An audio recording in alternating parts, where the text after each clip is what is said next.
इसमें क्वाड्रेटिक और higher polynomial जितना जो कुछ है सब बता देता हूँ।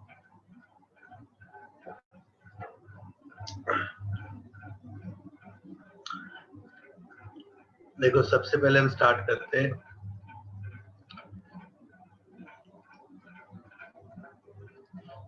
अगर हम एक पॉलिनोमियल लेते हैं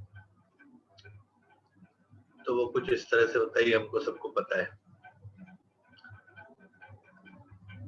अब इसमें दो टाइप के पॉलिनोमियल होते हैं depending on n। If n is even, इसको हम बोलते हैं इवन पॉलिनोमियल, और अगर n ऑड हुआ यानी डिग्री ऑड हुई तो ऑड पॉलिनोमियल बोलेंगे। ठीक है। अब इवन और ऑड पॉलिनोमियल में बेसिक डिफरेंस क्या है वो समझ लीजिए। देखो क्योंकि इवन पॉलिनोमियल का जो लीडिंग टर्म होता है वो इवन पावर का होता है। सो अगर हम इसका ग्राफ देखेंगे तो वो कुछ इस तरीके का ग्राफ बनेगा। It will travel from plus infinity two plus infinity and it will have a finite minimum value. तो इसकी जो रेंज होगी वो होगी फाइनाइट टू इंफिनिटी। और अगर ऑड पॉलिनोमियल की बात करते हैं इसी सिचुएशन में तो पॉजिटिव में पॉजिटिव और नेगेटिव में नेगेटिव यानी माइनस इंफिनिटी से प्लस इंफिनिटी ट्रैवल करता है। तो इसकी रेंज हमेशा रियल नंबर्स होगी। इनका डोमेन हमेशा रियल नंबर्स होता है, वो ध्यान रखिएगा। तो इसकी रेंज भी रियल नंबर्स हो जाएगी। इसमें no compulsion of real roots, क्योंकि ऐसा हो सकता है ये पॉजिटिव से पॉजिटिव में चला जाए, कभी नेगेटिव में जाए ना, कभी जीरो ही ना हो। तो no compulsion of real roots. यहाँ पर at least one real root, because negative से पॉजिटिव ट्रैवल करेगा तो कम से कम एक बार तो इसे कट करना ही पड़ेगा एक्सिस को।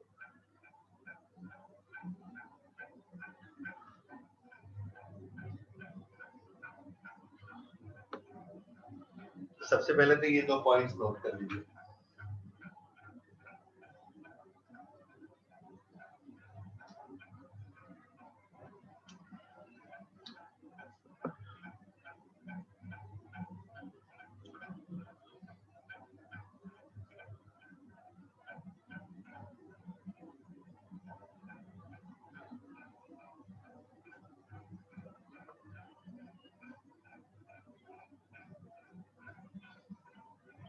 Done.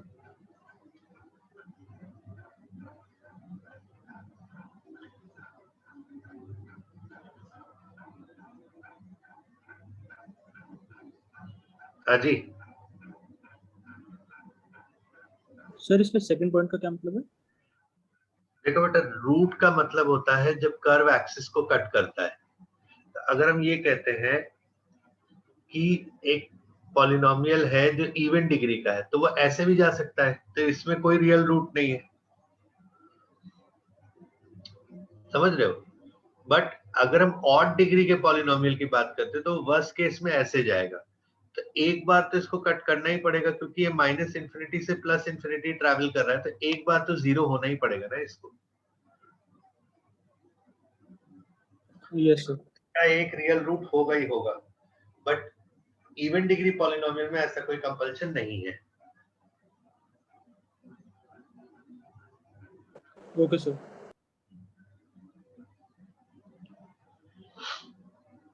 This is the first base, very basic, यहीं से सारी चीजें स्टार्ट होती है।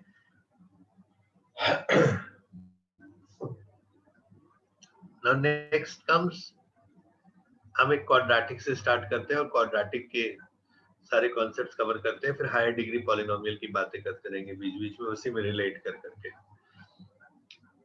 देखो क्वाड्रेटिक ये होता है, इसके रूट्स का फॉर्मूला आपको पता है, minus B plus minus under root minus B square minus 4ac upon 2a होता है। इसमें जो इसका डिस्क्रिमिनेंट होता है that is B square minus 4ac। ठीक है। अब डी पे तीन पॉसिबिलिटी है, या तो डी ग्रेटर देन 0 होगा, या इक्वल टू 0 होगा, या लेस देन 0 होगा। ग्रेटर देन 0 में भी दो पॉसिबिलिटी है, परफेक्ट स्क्वायर नहीं है। अगर ये परफेक्ट स्क्वायर है तो रूट्स रियल एंड रैशनल होंगे, इंटीग्रल भी हो सकते हैं, वो उसी में आ जाएगा। ठीक है, अगर ये परफेक्ट स्क्वायर नहीं है तो रूट्स होंगे surd conjugate pairs, p plus minus under root Q form. इसमें फायदा ये होता है कि अगर एक रूट पता है तो दूसरा कंफर्म है। क्यों? क्योंकि अगर एक रूट 2 प्लस रूट 3 है, अगर एक रूट इसका 2 प्लस रूट 3 है तो कंफर्म है कि दूसरा रूट 2 माइनस रूट 3 होगा। ये होते हैं सर्ड पेयर्स। ठीक है, अगर d इक्वल टू 0 हुआ तो रियल एंड इक्वल रूट्स होंगे और उनकी वैल्यू क्या होगी? उनकी वैल्यू होगी x equal to minus B by 2a। ये रिपीट होगा। क्यों माइनस बी बाय 2a? क्योंकि अगर d 0 हो जाएगा तो x की value minus B by 2a ही बचेगी। और अगर d लेस देन 0 हुआ तो रूट्स होंगे कॉम्प्लेक्स कॉन्जुगेट पेयर। यहां पर भी पेयरिंग हो जाती है।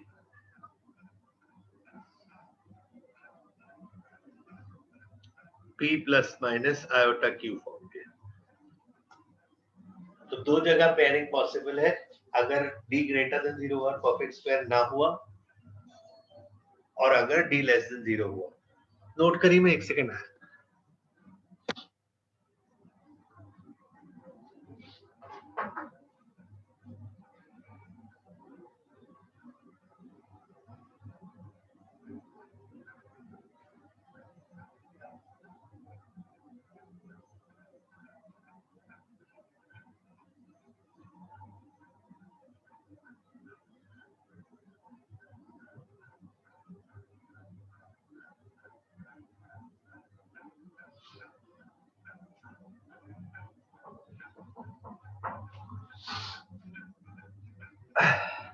हाँ जी, कर लिया नोट। अच्छा, इस वाले पॉइंट से एक बात और क्लियर होती है, क्योंकि कॉम्प्लेक्स रूट्स कॉन्जुगेट पेयर्स में होते हैं, इस वजह से भी समझ में आता है कि अगर कोई ऑड डिग्री का पॉलिनोमियल हुआ, मान लो ये हुआ पॉलिनोमियल, तो इसका एक रूट तो रियल होगा ही, एक रूट रियल होना ही पड़ेगा। क्यों? क्योंकि ये तो पेयर में होंगे, तो जब पेयर में होंगे तो ये दो हो सकते हैं, तीन तो नहीं हो सकते। तो यहां से भी वो बात कंफर्म हो जाती है कि ऑड डिग्री पॉलिनोमियल का एक रूट रियल होना कंपलसरी है। सर हाँ जी सर, ये ग्रेटर देन 0 में सर आपने पीएस लिखा है, सर इसका मतलब क्या है? Perfect square, perfect square. अच्छा, परफेक्ट स्क्वायर। ओके।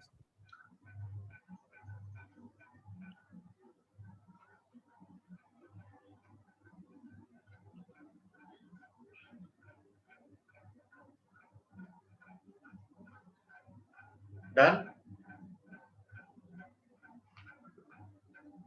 यस सर, हो गया।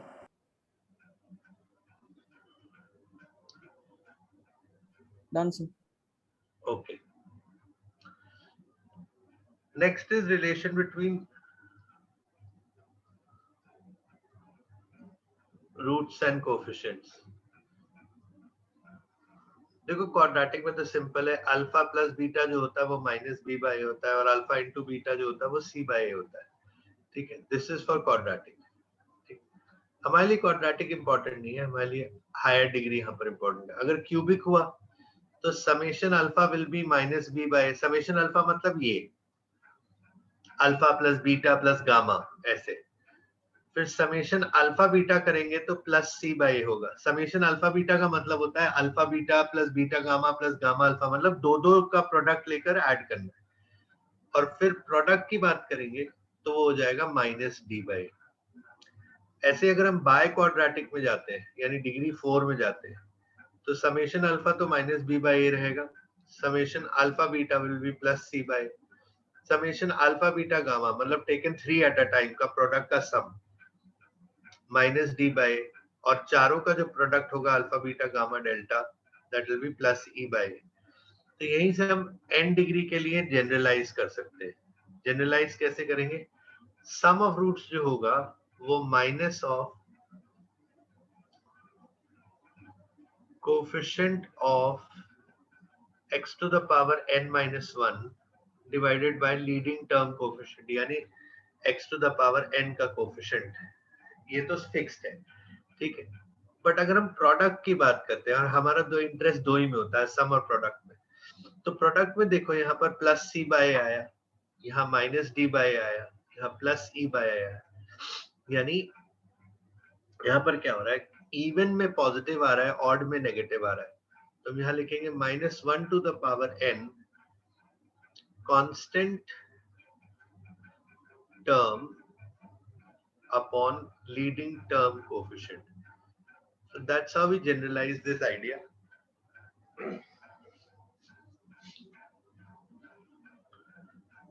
नोट करिए जल्दी जल्दी, छोटे छोटे कॉन्सेप्ट हैं ये।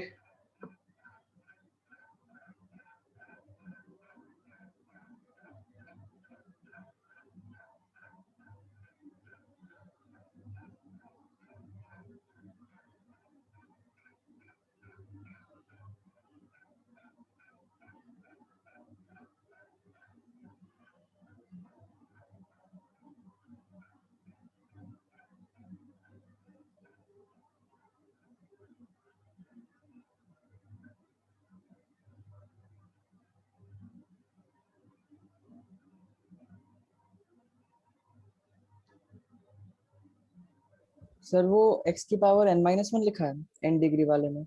हाँ जी, okay sir.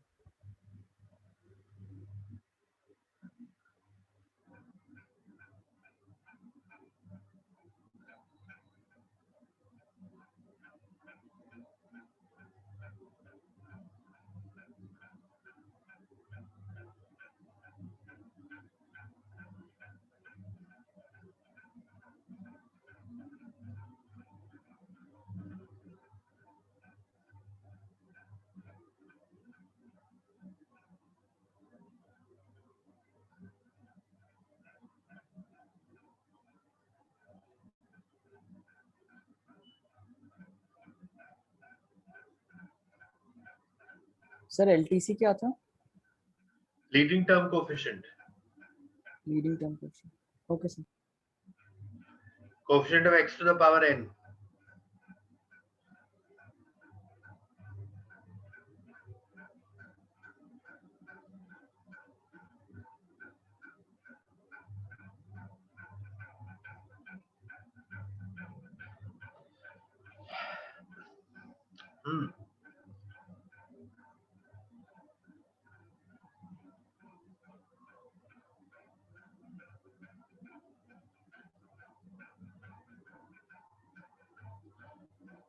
Find sum of roots and product of roots.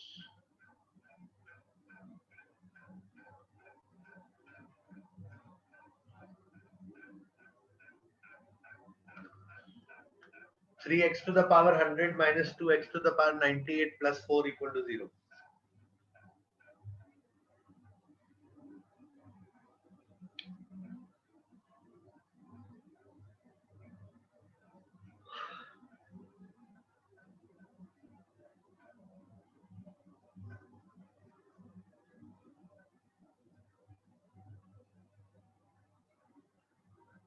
बोलो भाई।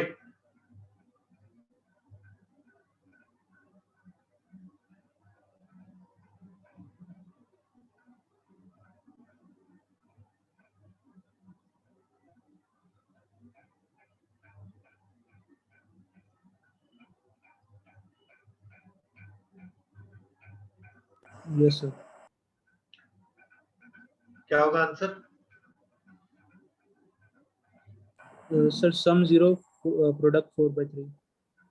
हाँ, सम विल बी 0। क्यों? क्योंकि ये 98 है, 99 नहीं है। प्लीज ये ध्यान रखिएगा, इसीलिए दिया था ये। एंड प्रोडक्ट विल बी 4/3, क्योंकि -1 की पावर 100 प्लस 1 हो जाएगा और 4/3 आ जाएगा। ये समझ सर ये आया सम सबको? वाला, सर सम वाला नहीं आया। हाँ, बेटा x उसमें देखो फॉर्मूले में x की पावर n-1 का कोफिशिएंट है ना। x की पावर, अभी आपने पूछा था ना x की पावर n-1 है क्या है? Okay okay okay yes sir. तो हाँ, 99 है ही नहीं। 100 का n-1 99 होना चाहिए ना। जी सर, जी सर। तो यहाँ 99 का कोफिशिएंट तो 0 है ना। Okay sir.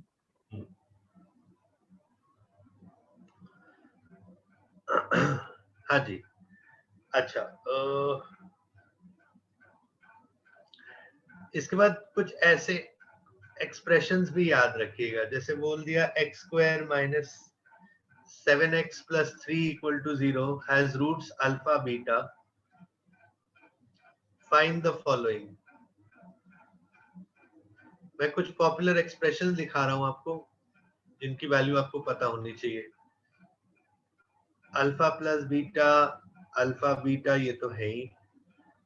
Alpha minus beta, alpha square plus beta square, alpha square minus beta square, alpha cube plus beta cube, minus भी ले लो यहाँ पर, alpha square beta plus beta square alpha, इसका भी प्लस माइनस ले लो, alpha upon beta plus minus beta upon alpha,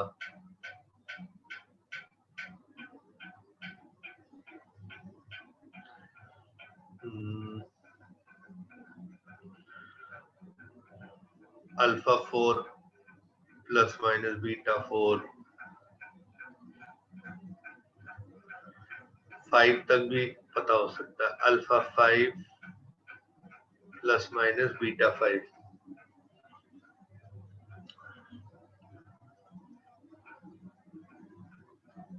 to alpha minus 3 whole to the power 5 into 2 beta minus 3 whole to the power 5. ये कुछ 10-15 expression है, 15-20 expression है जो आपको पता होने चाहिए. मोस्ट पॉपुलर वाले बताए हैं मैंने आपको. कैसे करेंगे वो समझते हैं ना.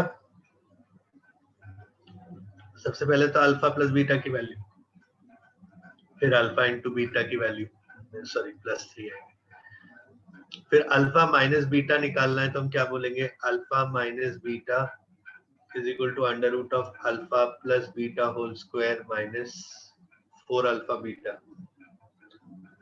इसकी वैल्यू यहाँ से निकाल देंगे. Alpha square plus beta square को हम लिख सकते हैं alpha plus beta whole square minus 2 alpha beta. ये तो alpha plus beta into alpha minus beta से आ जाए. Alpha cube plus beta cube can be written as alpha plus beta whole cube minus 3 alpha beta into alpha plus beta. Plus minus उल्टे पुल्टे कर लेंगे तो माइनस वाला भी आ जाएगा. ये तो वैसे ही कॉमन लेके आ जाएगा, ये भी एलसीएम लेकर आ जाएगा. ये वाले बनाने के लिए 4 और 5, इसमें आप जो कॉन्सेप्ट, जैसे 5 बनाना है तो 5 बनाने के लिए आपके पास alpha square plus beta square alpha cube plus beta cube है, इन दोनों को मल्टीप्लाई करिए और इनमें से alpha square beta cube plus beta square alpha cube ये सब ट्रैक कर दीजिए. 4 बनाना है alpha square plus beta square का होल स्क्वायर करके minus 4 alpha square beta square कर दीजिए. तो कुछ इस तरीके से आप इन सब की वैल्यूज निकाल सकते हैं. व्हाट अबाउट दिस, इसको कैसे सॉल्व करेंगे.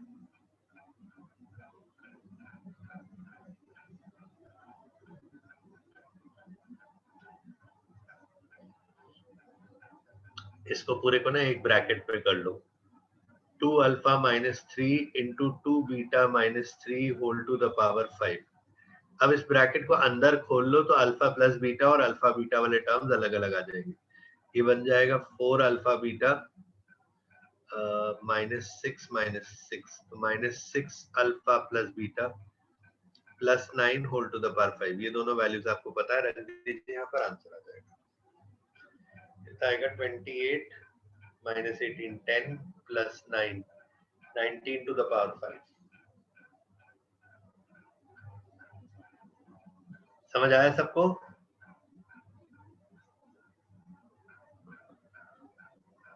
सर ये पावर अलग दे रखी होती है. क्या बोल रहे हो बेटा. सर ये पावर अलग दे रखी होती है, मतलब 5 और कुछ और दे रखा है. ऐसे नहीं होगा, मतलब फिर तो कुछ उसमें कोई और पैटर्न होगा तो होगा, नहीं तो फिर वो कोई जुगाड़ नहीं है उसमें. मतलब ये एक्सपेक्ट नहीं किया जा सकता कि आप पावर 5 को एक्सपैंड करके उसमें अल्फा और बीटा की वैल्यू रख के निकाले. तो कुछ ना कुछ उन्हें पैटर्न देना ही पड़ेगा.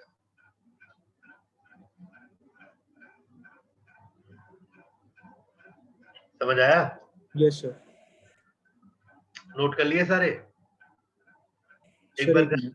तो बाद में प्रैक्टिस कर लीजिएगा, वैल्यूज निकाल लीजिएगा। मैंने फटाफट सारे फॉर्मूले बना दिए आपके लिए। ये इसका फॉर्मूला है, ये इसका है, तो इस तरह से थोड़ा देख लीजिएगा, ठीक है।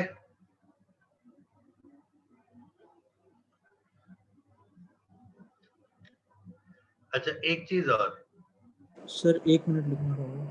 हाँ,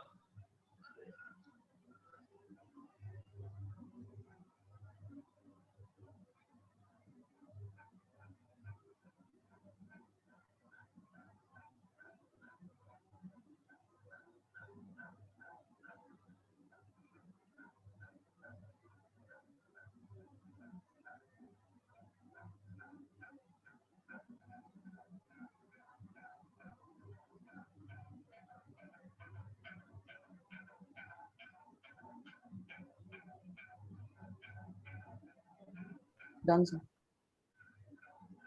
यस हो गया। हाँ। अच्छा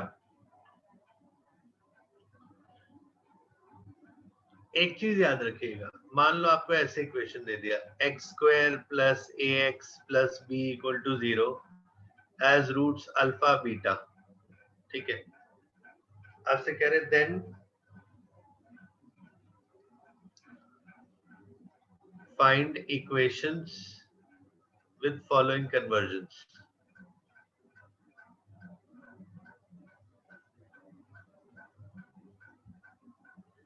फर्स्ट है roots alpha plus K beta plus K, ठीक है।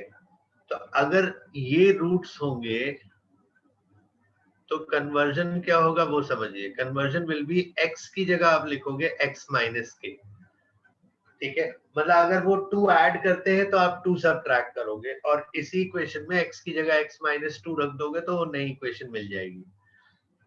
अगर वो कहते हैं मल्टीप्लाई करना है तो आप डिवाइड कर दो। ऑब्वियस सी बात है, अगर वो कहते हैं डिवाइड करना है तो आप मल्टीप्लाई कर दो, ठीक। अगर वो कहते हैं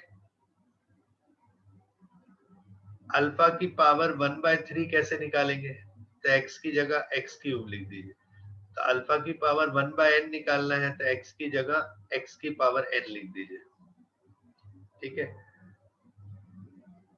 ये ध्यान रखिएगा बेसिक लॉजिक, मतलब अगर वो ऐड कर रहे हैं तो आप x में सब्ट्रैक्ट करो, अगर वो मल्टीप्लाई कर रहे हैं तो आप डिवाइड करो, अगर वो पावर कर रहे हैं तो आप उसका nth पावर कर दो। तो कुछ इस तरीके से आप वैल्यूज निकाल सकते।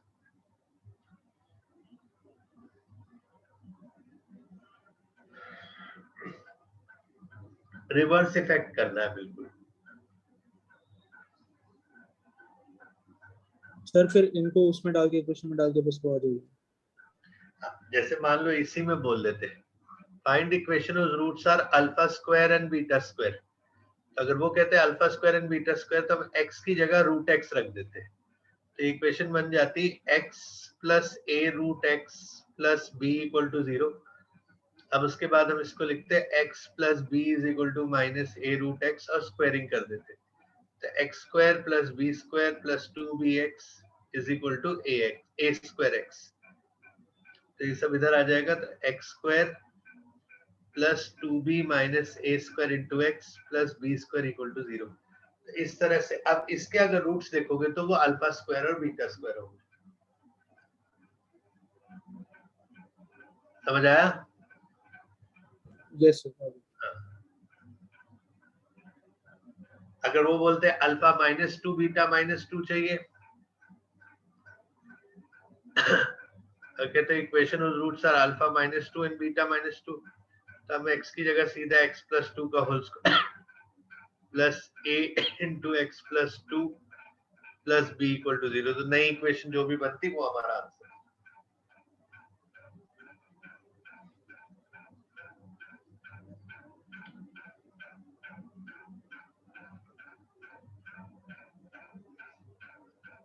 कर लिया नोट?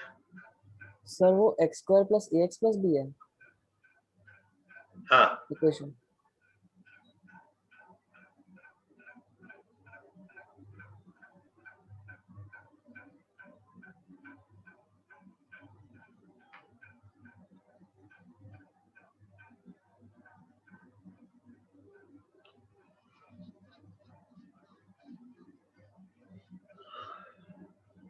डन?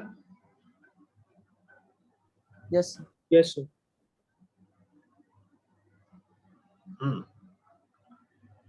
अच्छा, इसके बाद कॉमन रूट्स। देखो कॉमन रूट्स का कॉन्सेप्ट क्या है।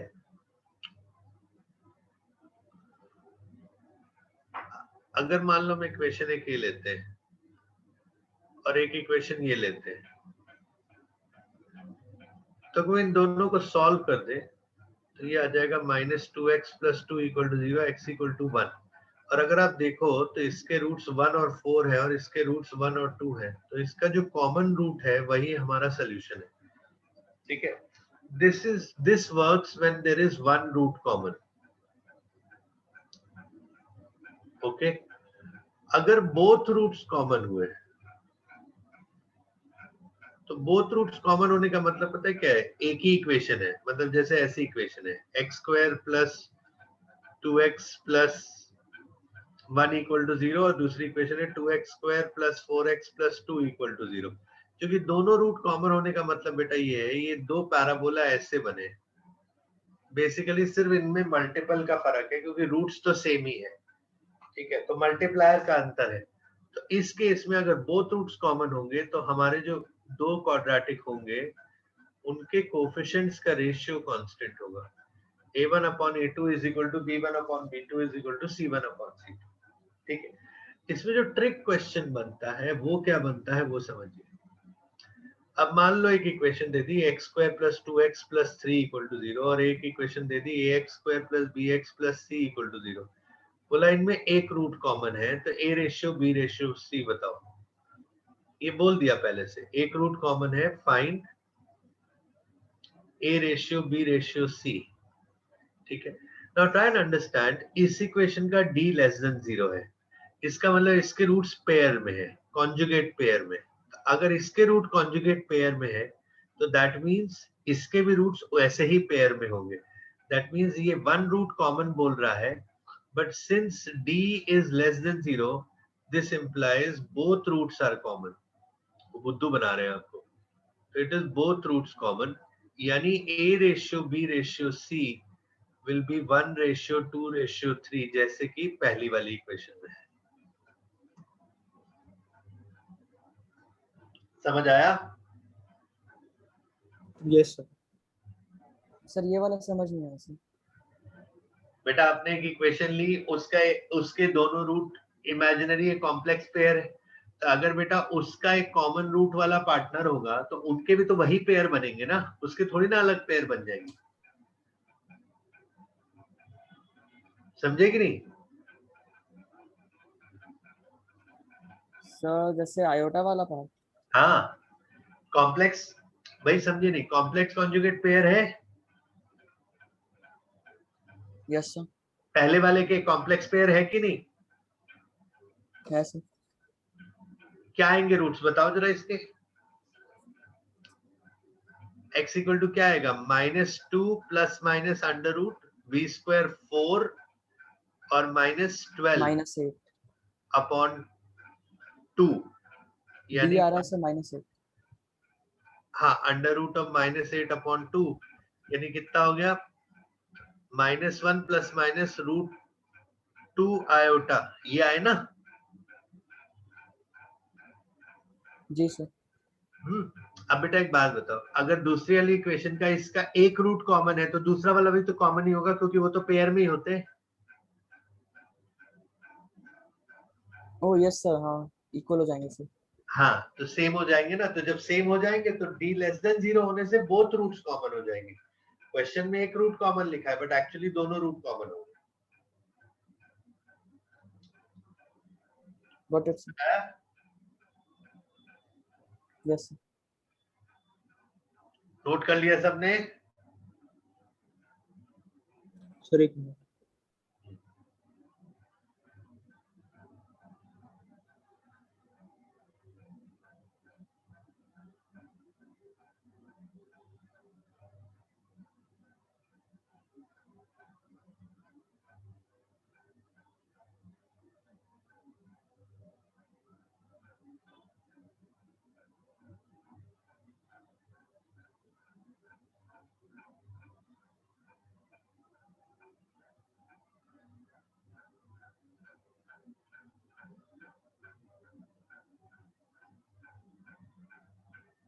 यस हो गया।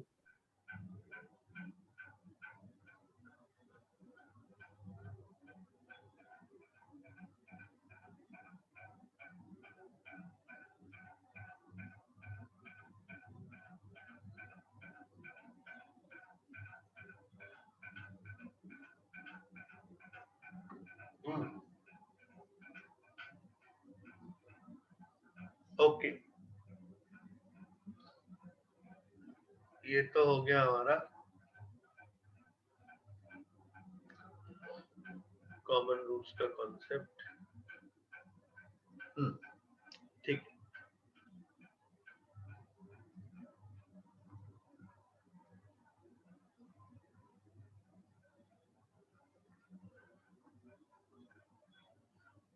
देखो अगर हम एक क्वाड्रेटिक को एक फंक्शन की तरह ट्रीट करें, y is equal to ax square plus bx plus c, तो ये actually y versus x square type का ब्रॉडली एक पैराबोला बनेगा। तो y वर्सेस x स्क्वायर की अगर बात करें तो ये एक अपवर्ड पैराबोला होता है, ठीक है ना। y is equal to कुछ भी x स्क्वायर मान लो, तो एक अपवर्ड पैराबोला बनेगा। यहाँ पर k को मैं पॉजिटिव मान के चल रहा हूँ, और अगर k नेगेटिव हुआ तो फिर ये डाउनवर्ड पैराबोला बनेगा। अगर k इज नेगेटिव तो इट्स अ डाउनवर्ड पैराबोला, ठीक है। तो अपवर्ड है या डाउनवर्ड है वो तो बात की बात है, मेन चीज क्या है कि ये पैराबोला है, और ये सारा कुछ ना कंपेरेबल होना चाहिए इसके साथ। तो इसका मतलब यहाँ पर देखो ये एक परफेक्ट स्क्वायर है, ठीक है,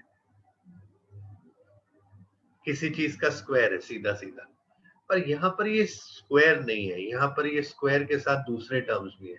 तो इसलिए सबसे पहले हमें इसे इस फॉर्म में बनाना पड़ेगा।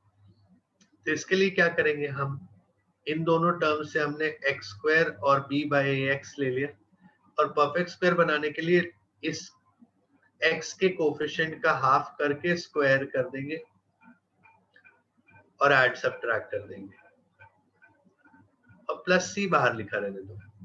तो ये हो जाएगा a into x plus B by 2a का whole square plus c minus B square by 4a। 4a क्यों लिख रहा हूँ, क्योंकि एक a कैंसिल हो जाएगा। तो ये बन जाएगा a into x plus B by 2a का होल स्क्वायर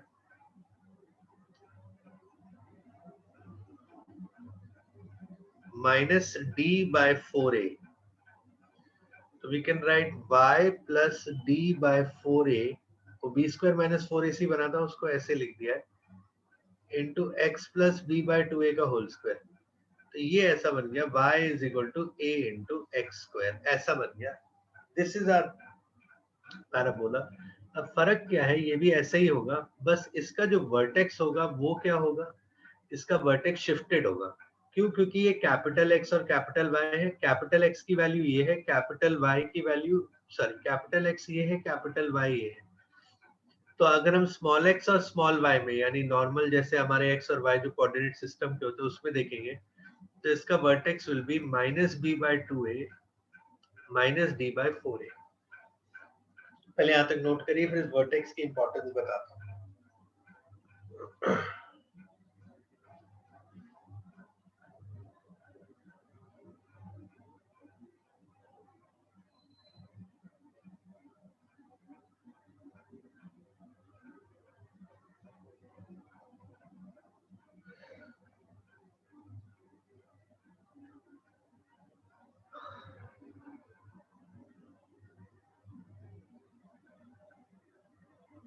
सर मतलब नॉर्मल इक्वेशन होती तो वो ओरिजिन के थ्रू बनता, और ये जो है ये शिफ्टेड है, मतलब क्या उसके बोल हिसाब normal. Sir y is equal to x square जो है वो ओरिजिन के थ्रू बनेगा, और ये जो है शिफ्टेड बनेगा। हाँ, ये बस शिफ्टेड होगा और कोई फर्क नहीं होगा। फैमिली तो सेम ही है ना, y वर्सेस x स्क्वायर ही बना दिया ना इसको। हाँ यस सर, ठीक है सर। फैमिली सेम रहने से स्ट्रक्चर सेम रहता है, सिर्फ पोजीशनिंग लेफ्ट राइट होती रहती है।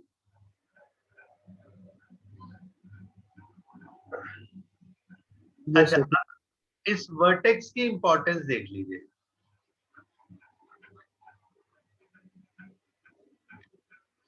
देखो अगर पैराबोला मान लो ऐसे है, ये तब जब a ग्रेटर देन 0 होगा, क्योंकि अपवर्ड पैराबोला तब बनेगा जब x स्क्वायर का कोएफिशिएंट पॉजिटिव होगा।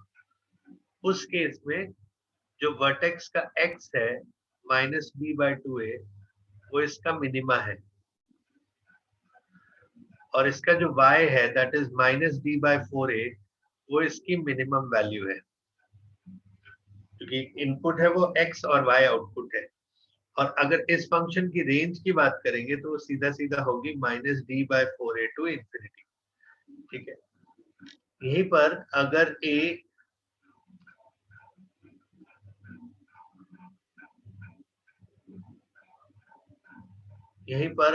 a हम मान लेते हैं लेस देन 0 है,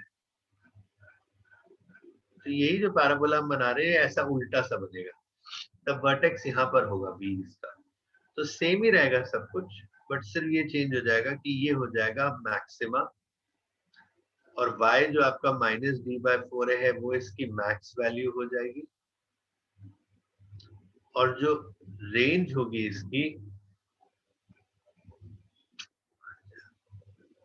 वो हो जाएगी, अब ये नेगेटिव से आएगा, range will be -minus infinity to -d/4 है, क्योंकि अब -d/4 इसकी मैक्स वैल्यू है, पहले इसकी मिन वैल्यू थी।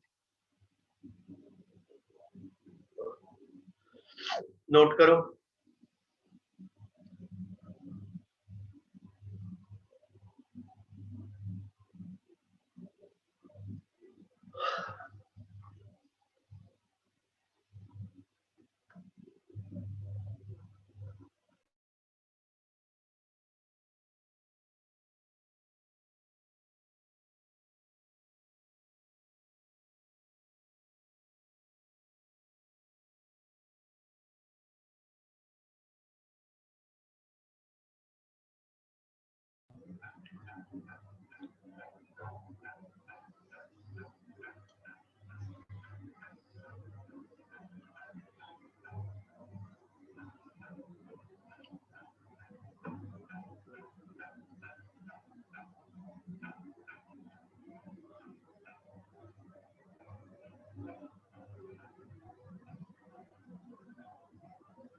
यस सर, हो गया।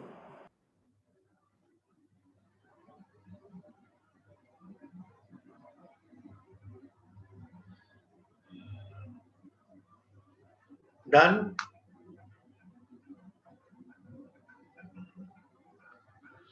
ओके, अब इस क्वाड्रेटिक एक्सप्रेशन का जो बनाया हमने, इसका सबसे पहला use sign of a quadratic.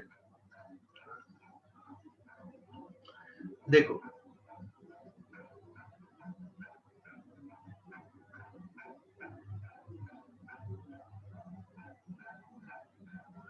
तीन सिचुएशन ये वाली मान लेते हैं जिनमें a ग्रेटर देन 0 है, और तीन सिचुएशन ये मान लेते हैं जिनमें a लेस देन 0 है, यानी डाउनवर्ड पैराबोला बनेगा। ठीक है, अब इसमें देखो तो इसमें नो रियल रूट्स है,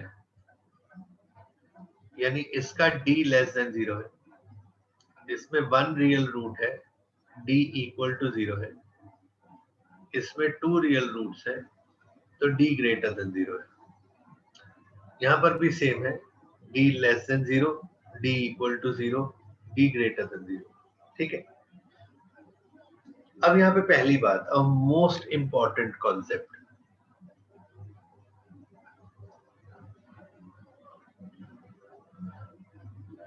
दिस इज ऑलवेज पॉजिटिव।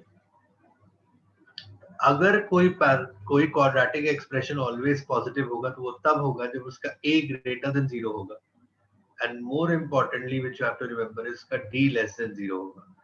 ये दोनों कंडीशन सेटिस्फाई करने वाला quadratic will always be positive. ये वाले यहाँ पॉजिटिव है, यहाँ पर 0 है, ये यहाँ पॉजिटिव है, यहाँ नेगेटिव है, सिमिलरली ये यहाँ पॉजिटिव है, यहाँ नेगेटिव है, ये सॉरी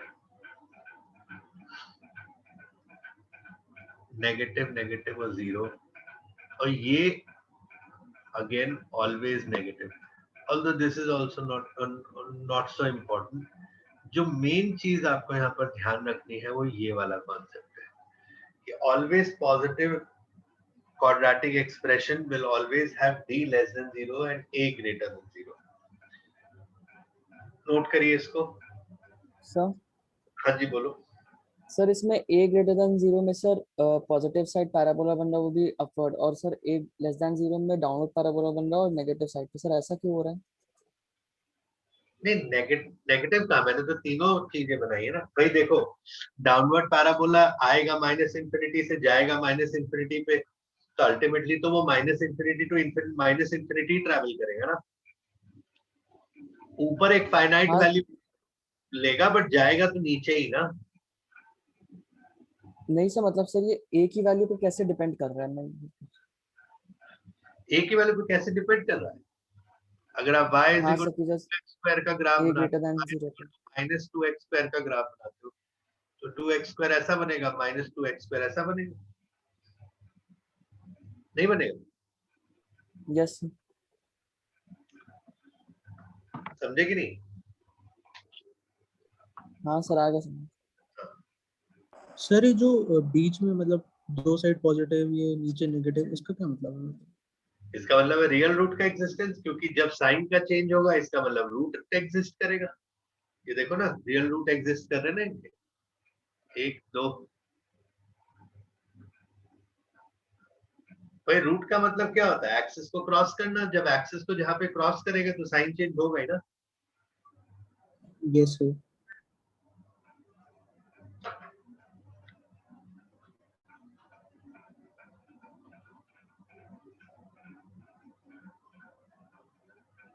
सर ये ग्राफिकली तो समझ आ गया, मतलब वैसे क्या होता है? क्या बोल रहे हो?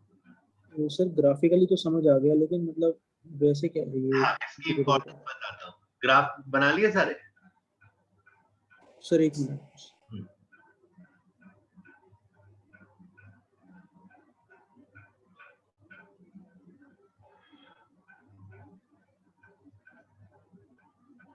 Yes sir. देखो,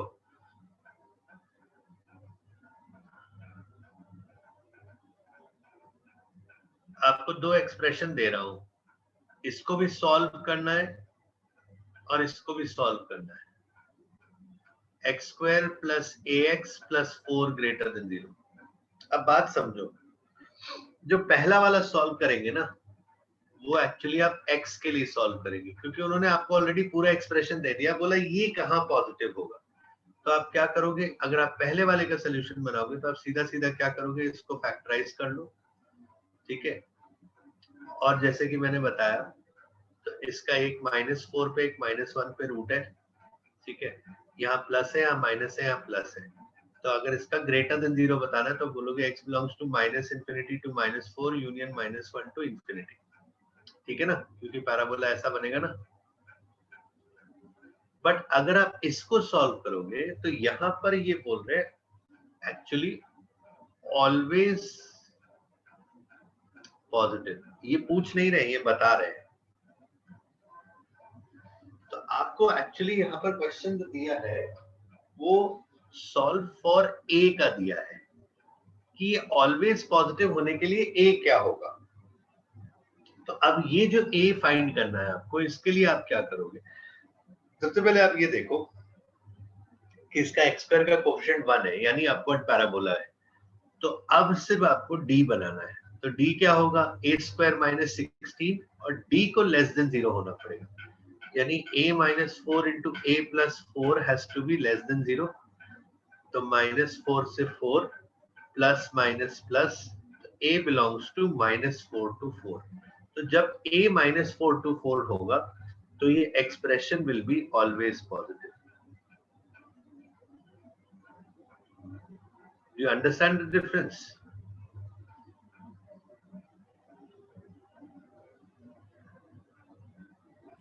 बस सर जो ये पहला वाला है वो उसके लिए है, जो सेकंड और थर्ड ग्राफ थे उसके लिए. थर्ड ग्राफ के लिए? हाँ सॉरी, थर्ड ग्राफ के लिए सर. ये थर्ड ग्राफ का क्वेश्चन है.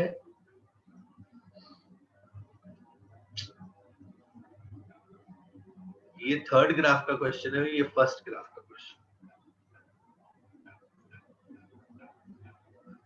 सर नेगेटिव होगा ना एक्सप्रेशन? कौन सा एक्सप्रेशन नेगेटिव होगा? सर आपने वाले का एक्सप्रेशन ऑलवेज पॉजिटिव।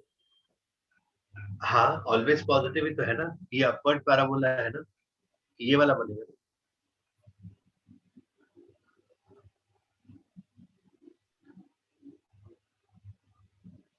क्वेश्चन में दिया है ना x square plus ax plus 4 is greater than 0।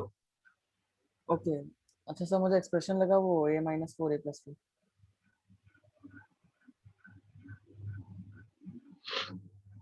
समझ आया?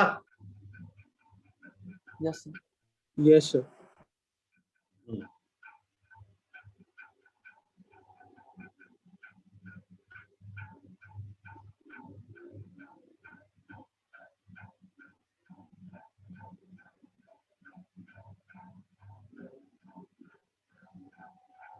ओके, सो ये बन गया आपका एक और कॉन्सेप्ट, ठीक है।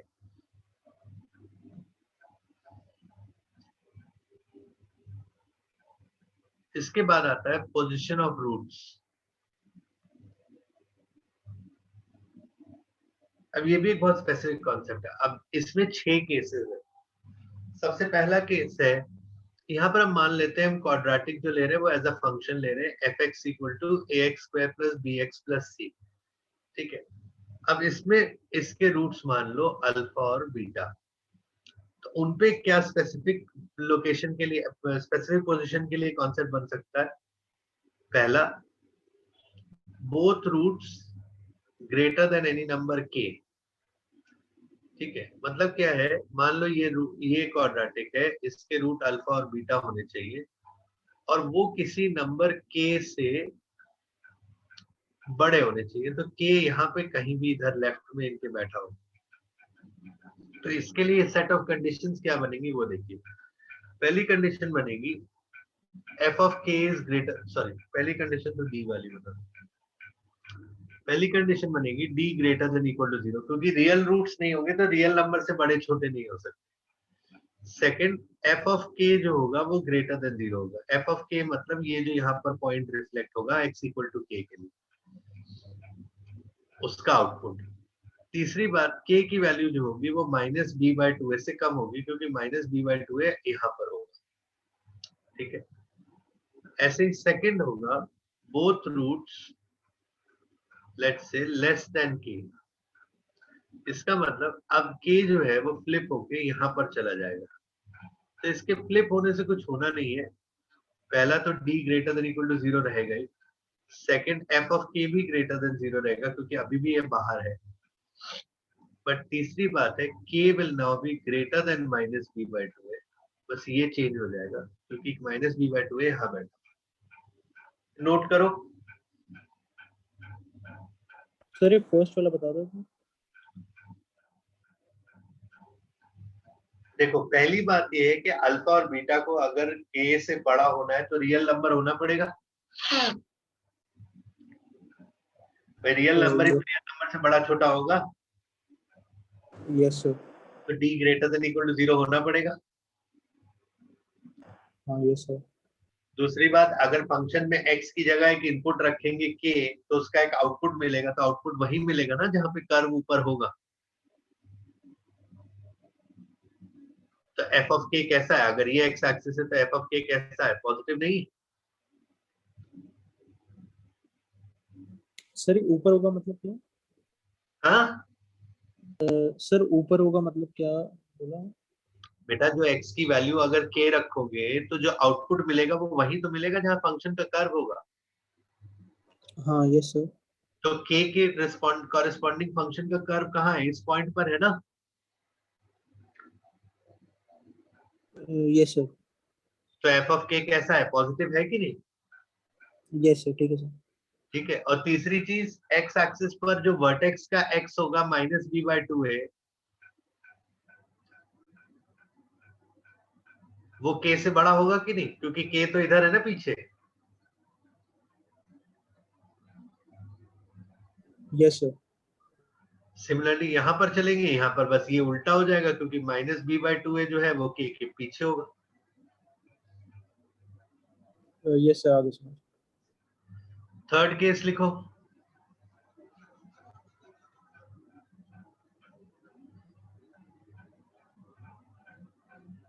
सर वो लिखना था उसमें। अरे यार पहले बोलो तो। ये लो।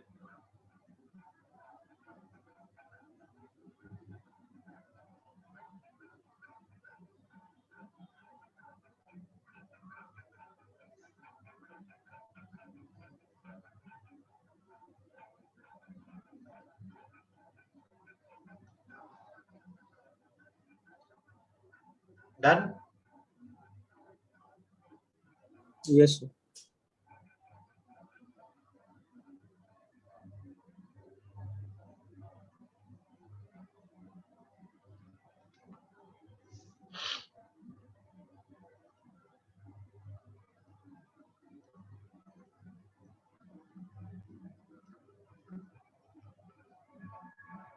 अब थर्ड केस है k lies between alpha and beta. तो अगर ये रूट्स हैं तो k यहाँ कहीं बीच में होगा, ये अल्फा ये बीटा है। तो पहली बार d ग्रेटर देन 0 होगा क्योंकि बीच में बैठाने के लिए जगह होनी चाहिए, तो रूट्स डिस्टिंक्ट होने चाहिए। दूसरा f of k is less than 0, ठीक है बस। और -b/2 ऐसे कंडीशन यहाँ पर नहीं बनेगी। क्यों नहीं बनेगी? क्योंकि वो k बीच में ही है, तो कहीं भी हो सकता है, उससे बड़ा भी हो सकता है, छोटा भी हो सकता है, इक्वल भी हो सकता है इनफैक्ट।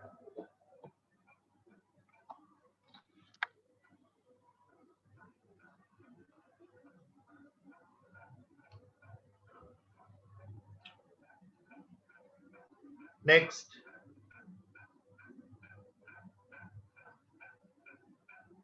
फोर्थ,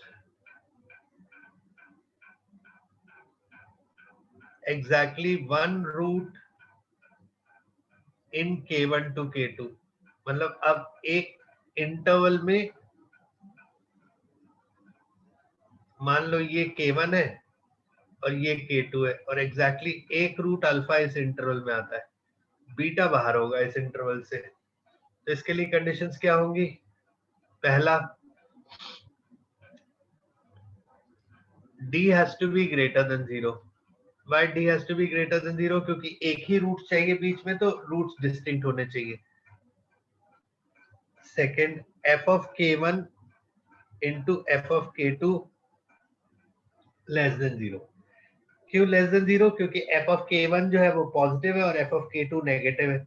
और अगर बीटा बीच में होता तो f of k1 नेगेटिव होता, f of k2 पॉजिटिव होता, तो प्रोडक्ट हर हाल नेगेटिव होगा। तो ये दोनों एस्पेक्ट्स को कवर कर लेता है, इस वजह से इसको हम इस तरह से लिखते हैं।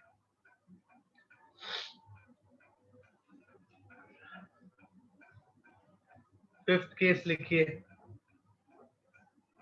Both roots in k1 to k2।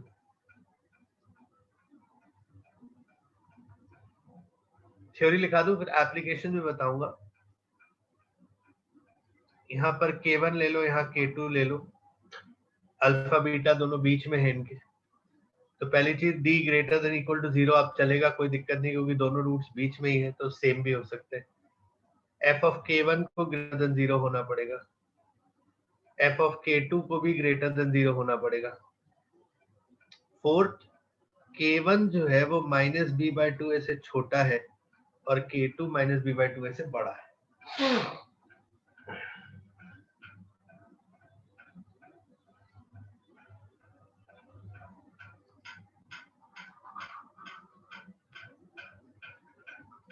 Sixth case इसका उल्टा, alpha less than k1 less than k2 less than beta. मतलब k1 और k2 अब अल्फा और बीटा के बीच में है, यहाँ पे कहीं है। तो पहली कंडीशन d ग्रेटर देन 0, क्योंकि बीच में रखने के लिए जगह होनी चाहिए। Second, f of k1 less than 0। Third, f of k2 less than 0।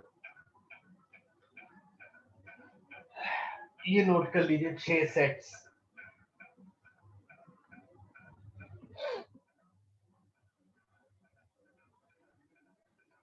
पर आज मैंने इसकी थ्योरी करा दी, अब आप कुछ क्वेश्चंस करना चाहे तो आप ट्राई करके देख सकते हैं। बाकी नेक्स्ट क्लास में मैं कुछ क्वेश्चंस कराऊंगा और फिर आपको कुछ असाइनमेंट भी दूंगा. Just go through what we have done before the next class so that when you are doing the questions you're able to relate कि हाँ ठीक है ये वहाँ सीखा था ये इसको ऐसे अप्लाई कर रहे हैं.